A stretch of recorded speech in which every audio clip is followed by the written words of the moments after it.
Hello students, welcome back to my YouTube channel on study। Transportation engineering का subject हमने start किया था और लास्ट लेक्चर में हमने टेस्ट ऑन बिटुमिन पढ़ा था। आज हम स्टार्ट करेंगे ट्रैफिक इंजीनियरिंग का topic which is very important for examination point of view. Start करते हैं ट्रैफिक इंजीनियरिंग। हाईवे इंजीनियरिंग या फिर ट्रांसपोर्टेशन इंजीनियरिंग में अभी तक हमने पढ़ा कि पेमेंट कैसे बिचती है, किस तरह से उसको प्रिपेयर किया जाता है और टेस्ट ऑन बिटुमिन क्या क्या होते हैं, बिटुमिन का कलर, उसमें कौन कौन सी क्वालिटीज़ होती हैं और क्या उसकी स्ट्रेंथ होती है। ये सब कुछ हमने पढ़ा। नाउ हमारा रोड अब रेडी हो चुका है और अब हम डिसाइड करेंगे कि उस रोड पर, जो रोड हमने रेडी किया हुआ है, उस पर स्मॉल और लार्ज व्हीकल्स किस तरह से मूव करेंगे और प्लस पेडिस्ट्रन, जो पैदल चलने वाले लोग हैं, पर्सन हैं, वो किस तरह से मूव करेंगे, किस तरह से चलेंगे, व्हीकल्स कैसे मूव करेंगे। ये सब कुछ हम डिसाइड करेंगे ट्रैफिक इंजीनियरिंग में। ट्रैफिक इंजीनियरिंग में जो सबसे पहला टॉपिक होता है वो है ट्रैफिक कैरेक्टरिस्टिक्स, जिसमें आप देख सकते हो ट्रैफिक कैरेक्टरिस्टिक्स 2 पार्ट्स में डिवाइडेड है। First one is road user characteristics and second one is vehicular characteristics. Firstly road user characteristics हम डिस्कस करते हैं। वर्ड इट सेल्फ डिफाइंड, नाम से पता चल रहा है वो लोग जो इस रोड को यूज़ करेंगे, और रोड को जो यूज़ करेंगे वो ड्राइवर होंगे, पेडिस्ट्रन्स होंगे जो पैदल चलेंगे। उसी से पता चल रहा है रोड यूज़र कैरेक्टरिस्टिक्स। इसमें वो पर्सन आएंगे जो रोड को यूज़ करेंगे, चाहे वो पैदल चलकर यूज़ करेंगे या तो व्हीकल चलाकर यूज़ करेंगे। उनके बारे में हमें जानना है, उनका कैसे मेंटालिटी है, वो क्या सोचते हैं। रोड यूज़र कैरेक्टरिस्टिक्स में first one is physical health. वो लोग जो रोड को यूज़ कर रहे हैं, उसमें हम चेक करेंगे उनकी चलने की क्षमता, उनकी देखने की क्षमता, डैट इज़ विज़न पावर। उनकी विज़न पावर या फिर हेयरिंग पावर जो है स्ट्रॉन्ग नहीं होगी, वो फिज़िकल हेल्दी नहीं होंगे तो एक्सीडेंट होने के चांसेस ज़्यादा रहते हैं। फिज़िकल हेल्थ में हम ये सब कुछ कंसीडर करते हैं कि चलने वाला, पेडिस्ट्रन या फिर व्हीकल चलाने वाले की जो विज़न है, देखने की क्षमता है, या तो पैदल चलने वाले की क्षमता है, वो किस तरह से चल रहा है, वो मेंटली हेल्थ है या नहीं है। ये सब कुछ हम इसमें फिज़िकल हेल्थ में वो कंसीडर करेंगे। न्यूमेरिकल या फिर थ्योरेटिकल क्वेश्चंस जो बनते हैं वो फिजिकल हेल्थ में वो विज़न पावर से लेकर ही बनते हैं, which is very important. Second one is mental health. Mental से ये नहीं है कि वो चलने वाला या फिर व्हीकल चलाने वाला पागल है या फिर क्या है, ऐसा नहीं है।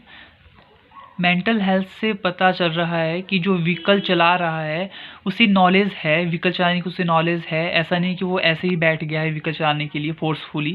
वो स्किल्ड भी होना चाहिए, उसको वो स्किलफुल होना चाहिए, उसे नॉलेज भी होनी चाहिए। They should be very important. ये सब कुछ हम इसमें कंसिडर करेंगे मेंटल हेल्थ में, कि उसे नॉलेज है ड्राइविंग की, उसे वो स्किलफुल है, वो परफेक्ट है। Next one is psychological condition. इसमें आएगा फियर फॉर ड्राइविंग या fear for crossing of roads. जैसे कई बार क्या होता है कि जो पेडिस्ट्रन्स होते हैं, पैदल चलने वाले लोग होते हैं, वो बहुत डरते हैं कि वो कैसे रोड क्रॉस करेंगे। होता कुछ नहीं है, बट उनके मन में ही वो डर होता है। या फिर जो व्हीकल चला रहा है उसे भी कई बार डर होता है कि कुछ एक्सीडेंट ना हो जाए। वो इतना स्ट्रांग नहीं हो पाता है। साइकोलॉजिकल कंडीशन में ये सब कुछ आएगा। इसमें हम पेडिस्ट्रन को भी इंक्लूड करते हैं, प्लस जो ड्राइव कर रहा है अपने व्हीकल्स को, वो भी इंक्लूड करते हैं कि उसको फियर है, डर है, या फिर ड्राइव करते बार या तो रोड क्रॉस करते बार। इसमें ये आएगा। Next one is environmental characteristics which is also very important. इसमें आएगा कि आपकी सड़क कैसी बनी है, जो आपने कंस्ट्रक्शन की थी रोड की, उसमें कौन सा मटेरियल यूज़ किया है। अगर आपने रोड कंस्ट्रक्शन टाइम मटेरियल को अच्छा यूज़ नहीं किया होगा तो क्या होगा कि जब उसमें व्हीकल का लोड पड़ेगा, हैवी व्हीकल्स का लोड पड़ेगा, तो उसमें बैंड होने की प्रॉब्लम्स रहती है। प्लस इसमें आप देखेंगे वेदर, वहाँ का वेदर कैसा है, जहाँ पर आप व्हीकल्स मूव कर रहे हैं वहाँ पे ज़्यादा रेनिंग हो रही है, तो उससे क्या क्या प्रॉब्लम्स क्रिएट हो रही हैं। उसके अकॉर्डिंग सब कुछ एडजस्ट करना और वो सारा डाटा उठाना। प्लस इसमें एटमॉस्फेरिक कंडीशंस आल्सो इंक्लूडेड। ये आप इसमें चेक करोगे इन्वायरमेंटल कैरेक्टरिस्टिक्स में कि वहाँ का एनवायरनमेंट कैसा है, वहाँ का वेदर कैसा है। सेकंड जो कैरेक्टरिस्टिक्स है वो है व्हीकुलर कैरेक्टरिस्टिक्स। बट फर्स्टली हम इसे ही पूरा क्लियर कर लेते हैं। मैंने कहा कि जो फिजिकल हेल्थ है उसमें जो विज़न पावर है, की बात जो हुई थी उससे क्वेश्चंस बनता है, सो इसे हम पहले क्लियर कर लेते हैं, उसके बाद हम सेकंड पे आते हैं। विज़न मतलब देखना। सो नॉर्मल पर्सन का जो आई साइट विज़न होता है वो होता है 6/6 का अकॉर्डिंग टू IRC। सो उसका जो नॉर्मल एक आई साइड विज़न होता है नॉर्मल पर्सन का, वो 6/6 होता है। अगर वो किसी का 6/6 आई विज़न ना हो तो इट मीन्स कि वो नॉर्मल नहीं है फॉर देखने के लिए। सो ये क्वेश्चन आपसे पूछ सकते हैं कि नॉर्मल आई साइड विज़न कितना होता है, वो है 6/6 अकॉर्डिंग टू IRC। वो कहता है कि एग्जाम्पल लेकर, अगर कोई नॉर्मल पर्सन है जिसकी आई साइट विज़न जो है 6/6 है और वो नॉर्मल पर्सन रोड में खड़ा हुआ है, सो वो क्या है कि वो 6 मीटर तक, यानी कि 6 मीटर की दूरी तक वो अपने ऑब्जेक्ट को देख सकता है। सो ये है अकॉर्डिंग टू IRC कि कोई नॉर्मल पर्सन है जिसकी आई साइट विज़न जो है 6/6 है, तो वो मैक्सिमम 6 मीटर का दूरी में जो ऑब्जेक्ट है देख सकता है। सो ये भी पूछा जाएगा, it is also very important. एक और क्वेश्चंस जो कि ट्रैफिक इंजीनियरिंग से बनता है, वो चलो एग्जांपल लेके समझते हैं। ये आपकी आई है और जब आप किसी ऑब्जेक्ट को देखते हो तो कुछ इस तरह से एक व्यू, एक इमेज बनती है लाइक अ कोन। सो जो आउटर बाउंड्री है, ये देखो जैसे कि ये बाउंड्री है जहाँ तक आप देख रहे हो। सो जब ये कोन बनता है उसकी जो पूरी बाउंड्री है, उस कोन की पूरी बाउंड्री है, that is called peripheral vision. सो जो आउटर बाउंड्री है डैट इज़ कॉल्ड पेरिफेरिकल विजन्स। ये भी पूछा जाता है कि जब आप देखते हो एक जो इमेज बनती है उसकी outer boundary that is called peripheral vision. So ये तो था आपके पास ऑब्जेक्ट 1, जब ऑब्जेक्ट आपके सामने है या फिर नज़दीक है। सेकंड एग्जांपल लेकर समझते हैं। यहाँ पर ये देखिए, ये ऑब्जेक्ट 1 है जो कि मैंने आपको पहले भी अंडरस्टूड करवा दिया हुआ है। ऑब्जेक्ट 1 है और ये ऑब्जेक्ट 2 है। सो देख आप यहीं से रहे हो, लेकिन डिफरेंस क्या है कि ऑब्जेक्ट 2 जो है वो बहुत ज़्यादा दूर है एज़ कम्पेयर टू ऑब्जेक्ट 1, यहीं से क्लियर हो रहा है। सो इससे क्या पता चल रहा है, जो पेरिफेरिकल विज़न मैंने आपको बताया यानी कि आउटर बाउंड्रीज है, so peripheral visions are less when object is far. अगर आपका जो डिस्टेंस है यानी कि जहाँ से आप देख रहे हो वो डिस्टेंस अगर आपका दूर है, तो जो आपका पेरिफेरिकल विज़न है this one which is also very less. ऐसे याद रखो, जब डिस्टेंस ज़्यादा होगा तो पेरिफेरिकल विज़न भी क्या होगा, उसमें कम होगा, और जब आपके पास डिस्टेंस कम है तो पेरिफेरिकल विज़न आपका ज़्यादा होगा, यानी कि बाउंड्री यहाँ पे क्लियर और बाउंड्री यहाँ पे ज़्यादा है as compare to this boundary. क्योंकि ये जो डिस्टेंस है वो ज़्यादा है, इसलिए पेरिफेरिकल जो बाउंड्री वो भी कम बन रही है और यहाँ पे बाउंड्री ज़्यादा बन रही है क्योंकि यहाँ पे आपका जो डिस्टेंस है वो कम है। सो ये भी पूछा जाता है कि आपका जब डिस्टेंस दूर होता है, जब आप किसी चीज़ को ऑब्जेक्ट को देखते हो तो पेरिफेरिकल विज़न कम होता है या ज़्यादा होता है। दूर के केस में पेरिफेरिकल विज़न जो विज़न है वो कम होता है, पेरिफेरिकल विज़न। अब देखिए एंगल की अगर हम बात करें, जब आपका डिस्टेंस दूर का है यानी कि पेरिफेरिकल विज़न जो है आपके पास कम है, उस केस में जो है आपके पास एंगल जो बनेगा यानी कि पेरिफेरिकल विज़न एंगल जो बनेगा वो 3 डिग्री का होगा, जो कि स्टैंडर्ड्स होता है या फिर उसके अप्रॉक्सी हम लेते हैं। सो जब पेरिफेरिकल विज़न आपका दूर का डिस्टेंस है और बाउंड्री जो है लेस है तो आपके पास 3 डिग्री बनेगा, और जब आपके पास ऑब्जेक्ट नज़दीक है और पेरिफेरिकल विज़न ज़्यादा है तो आपके पास एंगल भी ज़्यादा ही बनेगा, that is 10 degree to 12 degree angle यहाँ पे बनेगा। सो ये जो कुछ भी मैं आपको बता रहा हूँ ये सारे टॉपिक्स बहुत इंपॉर्टेंट है for examination point of view, MCQs में भी ये पूछे जाते हैं। सो ये एंगल आप याद रखें और व्हाट इज़ पेरिफेरिकल विज़न याद रखें। सो थर्ड एग्जांपल समझते हैं। सेम वे आप देख रहे हो, ये आपकी आई है, आप देख रहे हो किसी ऑब्जेक्ट को देख रहे हो। जब आप देखते हो तो कोन तो साथ में बनता ही है, कोन लाइक इमेज तो बनती है। उसमें आप क्या देखते हो, आपको वर्टिकल भी दिखता है और हॉरिजॉन्टल वे में भी आप देखते हो, like this is vertical and this is horizontal. So vertical case में जो आपके पास पेरिफेरिकल विज़न का जो एंगल है, वर्टिकल केस में पेरिफेरिकल विज़न का जो एंगल है वो आपका बनता है 115 डिग्री का एंगल बनता है इन केस ऑफ वर्टिकल। या आप नोट डाउन कर दो, वर्टिकल के केस में जो पेरिफेरिकल विज़न का जो एंगल बनता है, पेरिफेरिकल विज़न का एंगल जो बनता है वो 115 डिग्री पे बनता है, और in case of horizontally this is horizontally, तो इस केस में जो peripheral vision in the sense of जो यहाँ पे बाउंड्री आपके पास बनती है हॉरिजॉन्टल के केस में, दिस इज हॉरिजॉन्टल, सो जो ये बाउंड्री का जो एंगल बनेगा वो बनेगा 160 डिग्री एंगल बनेगा in case of horizontal, so it must be noted. Vertical and horizontal में पेरिफेरल विजन डिफरेंट रहते हैं उनके एंगल्स, सो इसे आप नोट डाउन कर दो। आई होप आपको फर्स्ट कैरेक्टरिस्टिक्स पूरी तरह से लर्न होगी और पता चल चुका होगा। रोड यूज़र कैरेक्टरिस्टिक्स जो सेकंड वन है वो है व्हीकुलर कैरेक्टरिस्टिक्स। इसमें देखते हैं, ये बिल्कुल सिंपल है। Weight of vehicles, height of vehicles, width of vehicles, नाम से पता चल रहा है व्हीकुलर कैरेक्टरिस्टिक्स यानी कि व्हीकल्स जो कि रोड पे मूव करेंगे उनकी लेंथ क्या होगी, उनकी हाइट क्या होगी, उनकी विड्थ क्या होगी, ये सब कुछ डिसाइड करते हैं, और ये सब कुछ डिसाइड होता है अकॉर्डिंग टू IRC। सो वही डिसाइड करता है इनका सब कुछ, इट इज़ हाइट एक्सेट्रा।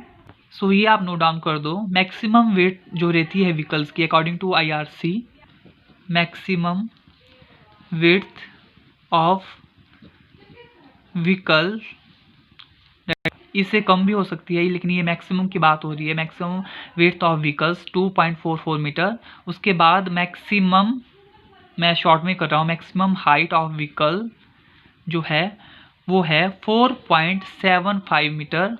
उसके बाद मैक्सिमम लेंथ भी अकॉर्डिंग टू IRC ही डिसाइड होती है। Maximum length of vehicles 18 metre, और मैक्सिमम वेट, जो वेट रहता है आपका व्हीकल्स का, जो है व्हीकल्स का वेट जो है वो है 52.2 टन्स।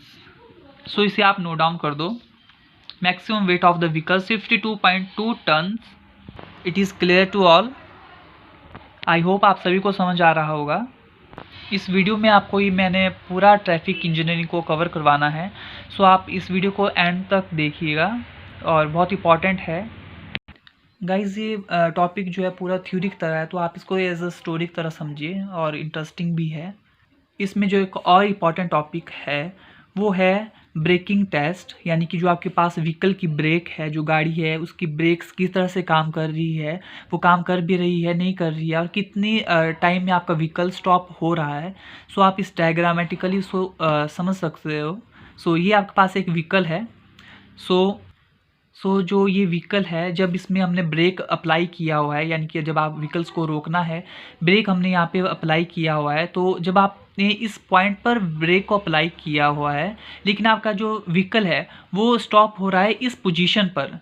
सो जो इन दोनों व्हीकल्स का जो ये पाथ ट्रैवल कर रहा है, डिस्टेंस ट्रैवल कर रहा है फॉर ब्रेक से लेकर स्टॉपिंग तक, that is called skid resistance. ठीक है, ब्रेक से लेकर स्टॉप जहाँ पर आपका व्हीकल हो रहा है उसके बीच का distance that is called skid resistance. ये नोट डाउन कर दीजिए, it is also very important.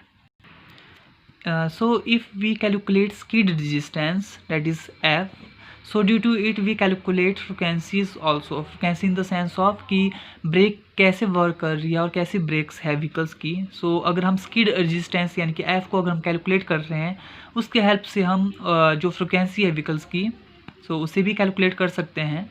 So example लेके समझते हैं, इससे न्यूमेरिकल्स भी पूछे जाते हैं। तो एक न्यूमेरिकल लेते हैं और इससे आपको ज़्यादा क्लियर होगा कि ब्रेकिंग टेस्ट में जो स्किड रेजिस्टेंस है वो किस तरह से आप कैलकुलेट करते हो। सो एग्जांपल लेते हैं, लेट्स स्टार्ट। देखिए, जब भी आपको ब्रेकिंग टेस्ट का जो न्यूमेरिकल आएगा, सो उसमें क्या होगा कि आपको स्पीड गिवन रहेगी, लेंथ ऑफ स्किड मार्क्स भी आपको पास गिवन रहेंगे। आपको निकालना होगा skid resistance, length of skid marks. जैसे मैंने आपको पहले भी बताया, ये व्हीकल है, ठीक है, ये एक व्हीकल है। व्हीकल की जब ब्रेक लगी है और वो ब्रेक स्टॉप यहाँ पे आपका व्हीकल हुआ है, तो इसके बीच की जो लेंथ है that is called length of skid marks. So start करते हैं numerical. For calculations of and solving of this questions, so हमें यूज़ करना होगा फोर्स फार्मूला।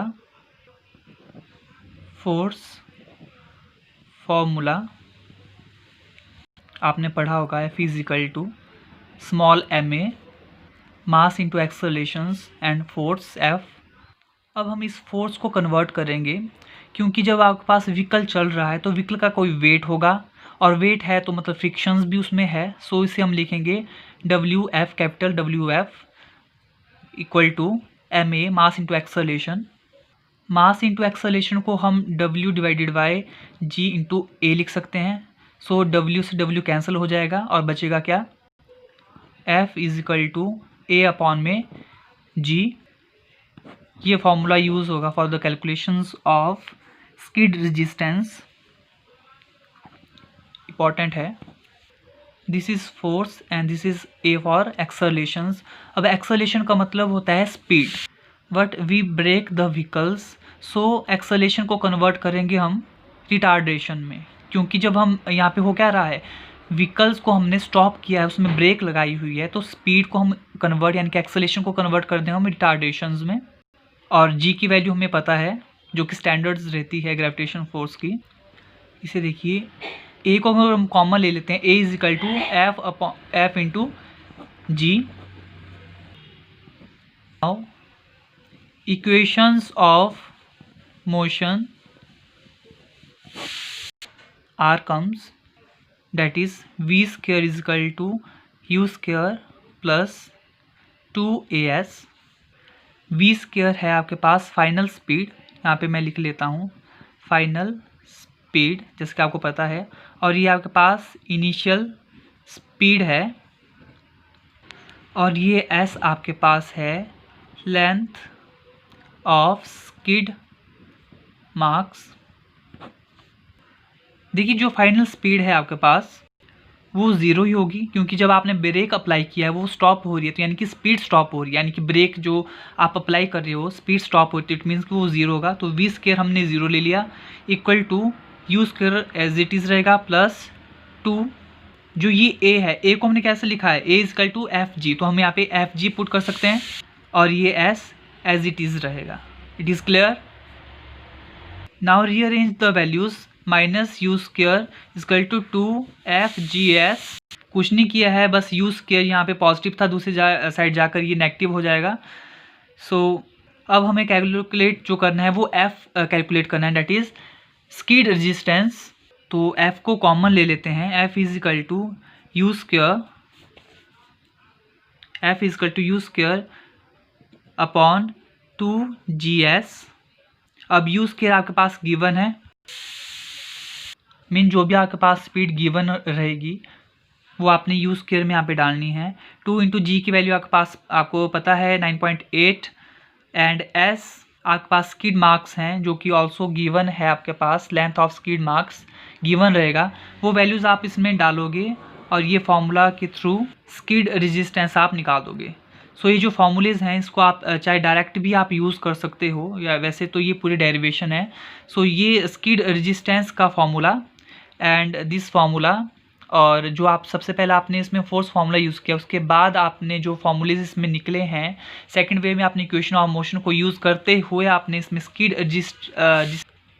रेजिस्टेंस का फार्मूला निकाला। सो इस तरह से ये पूरा सॉल्व होगा। सो जो भी मैंने आपको अभी तक पढ़ाया सारी इंपॉर्टेंट ही है। सो आई होप आप सभी को समझ आया होगा, एंड थैंक यू।